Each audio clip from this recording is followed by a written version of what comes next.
ఆ ఊరు అపార ఖనిజ నిక్షేపాలకు నిలయం. వాటిపై ప్రభుత్వ రంగ సంస్థ కన్నుపడింది. అంతే, సంస్థ అధికారులు మాయమాటలు చెప్పారు. ఉద్యోగాలు వస్తాయన్నారు.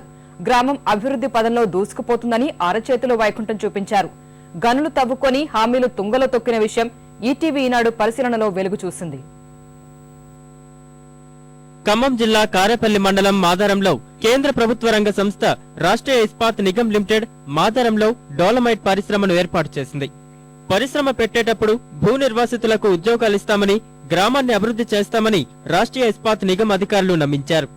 3 దశాబ్దాలుగా కోట్ల విలువైన ఖనిజ సంపద ఇక్కడి నుంచి విశాఖ ఉక్కు పరిశ్రమకు తరలిపోతున్నా గ్రామాభివృద్ధిపై వారు దృష్టి సారించడం లేదు. స్థానికులు తరచూ ఆందోళనలు చేస్తున్నా ఎప్పటికప్పుడు పోలీస్ కేసుల భయంతో వారు నోరు నొక్కేస్తున్నారు. దీంతో గ్రామస్తులు తమ సమస్యను ఈనాడు ఈటీవీ దృష్టికి తీసుకువచ్చారు.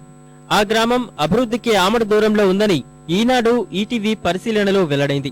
డెవలప్మెంట్ గురించి అయితే ఏమి ఇవ్వలేదండి ఇక్కడ. కాకపోతే ఏంటంటే ఊళ్ళో మామూలుగా ఈ ఇంటి పన్ను అవి వసూలు చేశారు, ఒక్కసారి వేశారు.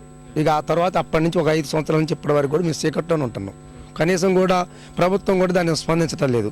ఈ రోడ్లు కానీ మురుక్కాలు కానీ ఎక్కడ నీళ్ళు అక్కడ దాదాపు కొంతమందికి రోగాలు కూడా వచ్చాయి. కొన్ని పదార్థాలు కూడా మొత్తం నీళ్ళు అధ్వానంగా ఉన్నాయి. ఈ అధ్యాత్తం ఇది చేసిన అంటారు కానీ ఏది చేసినట్టు ఒక కమిటీ వాళ్ళు మటుకు అదొకటి ఆపడుతుంది అక్కడ. అంటే కానీ ఎక్కడ పెడతారు సార్ వాళ్ళు? ఎక్కడ పెట్టించారు లైట్లు? ఏదో ఇచ్చిన మీరు ఏదో పంచాయతీకి ఇచ్చిన ఉంటారు. ఆ ఇచ్చింది పెట్టింది మాకేం కనపట్లేదు. ఇప్పుడు బజార్ లైట్ వెళ్ళాలంటే కూడా ఆ బడ్జెట్ లేదు, మనం లైట్ కూడా వెళ్ళట్లేదు బజార్. డోలమైట్ పరిశ్రమ యాజమాన్యం 2012 వరకు పన్ను రూపంలో ప్రభుత్వానికి 40 కోట్లు చెల్లించినట్లు సహచట్టం ద్వారా వెలుగులోకి వచ్చింది. గిరిజన ప్రాంతంలోని ఈ పరిశ్రమ చెల్లించే పన్నులో 25% ఐటీడీఏకి చెల్లించాల్సి ఉంటుంది. కానీ అలాంటి చెల్లింపులు ఇప్పటి వరకు ఏమీ జరిగిన దాఖలాలు లేవు.